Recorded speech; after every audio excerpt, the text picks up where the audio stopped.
రెచ్చగొడుతున్న కవిత, చచ్చిపోతున్న BRS party. ఏవో తమ్ము గట్టిగా పెట్టినాము అని అనుకుంటురా? మరి పరిస్థితులు చూస్తే అయితే గట్టిగా అనిపిస్తుంది. ఎందుకంటే గింతగానం రెచ్చగొట్టినా కూడా, గింత ఘోరమైన కామెంట్లు చేసినా కూడా బీఆర్ఎస్ పార్టీ నుంచి ఎలాంటి రియాక్షన్ లేదు. డైరెక్ట్ ప్రత్యక్షంగా లేదు, పరోక్షంగా లేదు.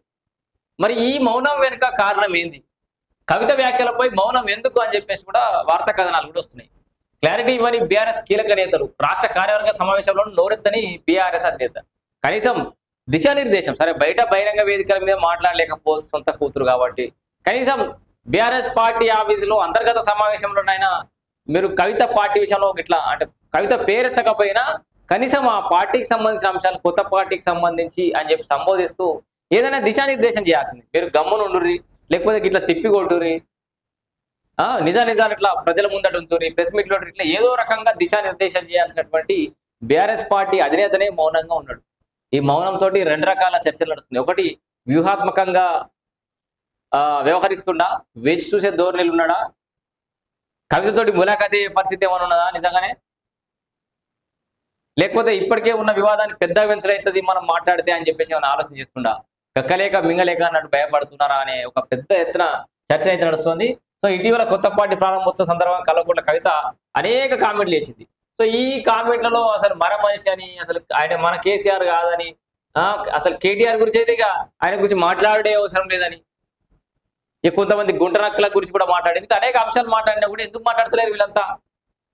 అయితే ఇక్కడ ఇంకొక ముచ్చట, కొంత అనుమానాలు తావిచ్చే ముచ్చట ఏంటంటే, మహిళా నాయకత్వం గురించి గొప్పగా మాట్లాడాడు కేసీఆర్. మళ్ళా కవిత గురించి మాట్లాడలే, కానీ ఇదే సందర్భంలో ఒక మహిళగా నేను మహిళలను పార్టీని పెడుతున్నా, నేను ఇక రాష్ట్రాన్ని వెళ్తా, నేను కవిత అమ్మని జయలలిత అమ్మ లెక్క అని చెప్పేసి కవితకి చెప్తున్నటువంటి సందర్భంలోనే కేసీఆర్ గారు అంతర్గత సమావేశంలో ఏం మాట్లాడిందట అంటే, సోనియా గాంధీని, వాళ్ళందరూ మహిళా ఇందిరా గాంధీని, మహిళా లీడర్లందరూ కూడా కొనియాడిండట.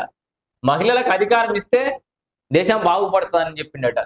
దేశం, ఆ ఇల్లు బాగుపడుతుంది. బీఆర్ఎస్ సమావేశంలో మాజీ సీఎం కేసీఆర్ ఆసక్తికర వ్యాఖ్యలు చేసిండు. ఇందిరాగాంధీ, సోనియా, ప్రియాంకను కొనియాడిన గులాబీ బాసావు. ఇదేందో మన కొత్త దుకాణం. సోనియా గాంధీని, ఇందిరాని, ప్రియాంక గాంధీని వాళ్ళందరూ కూడా కొనియాడినట. ఏంది, మహిళ చేతిలో దేశాన్ని ఎంట్రీ పెట్టినా సక్సెస్ అవుతుందని మాజీ సీఎం బీఆర్ఎస్ అధినేత కేసీఆర్ వ్యాఖ్యానించినట్టు సమాచారం. గతంలో ప్రధానమంత్రిగా ఇందిరాగాంధీ దేశాన్ని పాలించిన విషయాన్ని ఆయన గుర్తు చేసినప్పుడు, ఇందిరాగాంధీ మన తెలంగాణ పర్యటనకు వచ్చినప్పుడు కొంతమంది జలగం వెంకట్రావు లెవెల్లో బాగా ఇబ్బంది పెట్టిన సందర్భాన్ని కూడా గుర్తు చేసిండు. సో చాలా విషయాలు వెంగళరావు, సో కాంగ్రెస్ నేత వెంగళరావు ఇందిరాగాంధీని ఏ విధంగా అవమానించారో గుర్తు చేసిండు. ఇటీవల మహిళా బిల్లుపై లోక్సభలో ప్రియాంక గాంధీ ప్రసంగించిన విధానాన్ని కూడా ఆయన ప్రశంసించినట్ట. ఇట్లా మహిళా నాయకత్వాన్ని ప్రశంసించడం ద్వారా మరి రాష్ట్రంలో మహిళా నాయకత్వాన్ని కూడా ఎంకరేజ్ చేస్తున్నట్టు అనుకోవచ్చా?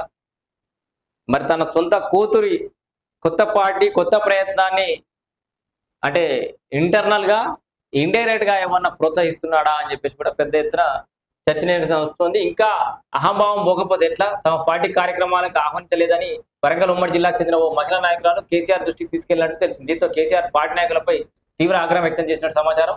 ప్రతిపక్షంలో ఉన్నా కూడా కొందరు నాయకులకు ఇంకా అహంభావం తగ్గట్లేదని, అందరినీ కలుపుకొని పోవాలని, సమన్వయం చేసుకోవాలని ఇప్పుడు దేరుకుంటుండు బాబీగా.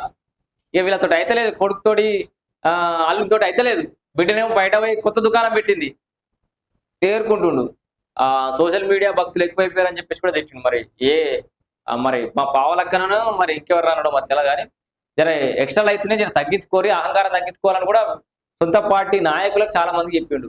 మహిళల మీద ఎన్నట్లేని ప్రేమ ఉంకొస్తుంది మళ్ళా బాబుకి. ఇక మరి ఏం చెప్తాడు చివరికి, రాజ్ కంటే వాసు ముఖ్యం అని చెప్పేసి కూడా మొత్తం మాట్లాడాట. ఎందుకంటే 50-60 లక్షల సభ్యత్వాలు ఉండే ఏం లాభం, గెలవకపోతే ఓడిపోతుంది.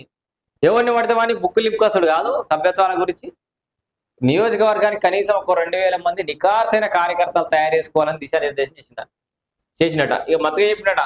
మరి గందరగోళం అనే ప్రశ్న రాజకీయాల్లో చర్చ తీస్తుంది. ఎందుకంటే మౌనం ఎందుకు? మరి కేటీఆర్ స్పందించిండు, కేసీఆర్ మౌనం సంకేతాలైనా ఏమంటాడు? ఇక బీఆర్ఎస్ పార్టీ వర్కింగ్ ప్రెసిడెంట్ ఏమో ఏ కొత్త పార్టీలు వస్తుంటే పోతుంటే అని మస్తు మాట్లాడాడు. మాది 25 ఏళ్ల పార్టీ నిలబడ్డ పార్టీ, నిలదొక్కున్న పార్టీ అని చెప్పి.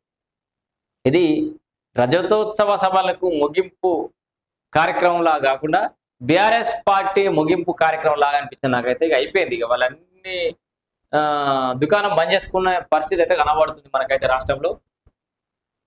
అయితే వీటి మీద కూడా మాట్లాడకపోయేటోటి అంటూ కామెంట్స్ చేశారు. అయితే ఆమెకు సంబంధించిన నేరుగా ఎలాంటి ప్రస్తావన తీసుకోవాలి, దాంతో అసలు కవిత విషయంలో పార్టీ లైన్ ఏంటన్న చర్చ నడుస్తుంది పార్టీలో. బీఆర్ఎస్ కేడర్ మాత్రం అయోమయంలో ఉన్నట్టు స్పష్టంగా కనిపిస్తుంది. సోషల్ మీడియాలో స్థానిక స్థాయిలో ఎలా స్పందించాలో తెలియక కార్యకర్తలు ఆందోళనలో ఉన్నారు. పార్టీ నుంచి క్లియర్ మెసేజ్ రాకపోవడంతో ప్రతి ఒక్కరు తమ తమ అభిప్రాయాలను వ్యక్తం చేస్తారు. ఏముంది, హరీష్ రావు అనుచరులేమో కవితను బాగా వేసుకుంటారు, మిగతా చాలా మంది కొంతమంది నాయకులేమో కవితకు సపోర్ట్ చేస్తారు, కొంతమంది ఏమో సైలెంట్గా ఉందామని చెప్పేసి ఆగుతారు, కొంతమంది విమర్శలు చేస్తారు. ఇట్లా BRS party social media warriors కి నికార్సైన కార్యకర్తలకి, సీనియర్ నాయకులకి, జూనియర్ నాయకులు అందరు కూడా ఒక అయోమయమైన పరిస్థితి అయితే ఏర్పడ్డది. అందుకే కవిత ఎంత రెచ్చగొట్టినా కూడా వీళ్ళు అసలు స్పందిస్తలేరు. రెచ్చగొడుతున్న కవిత, చచ్చిపోతున్న బీఆర్ఎస్ పార్టీ అనేది. అందుకే మరి ఇప్పటికైనా నోరు తెరిచి మాట్లాడతారా, కవిత ప్రశ్నలకు సమాధానం చెప్తారా లేదా అనేది ఎదురు చూడాలి.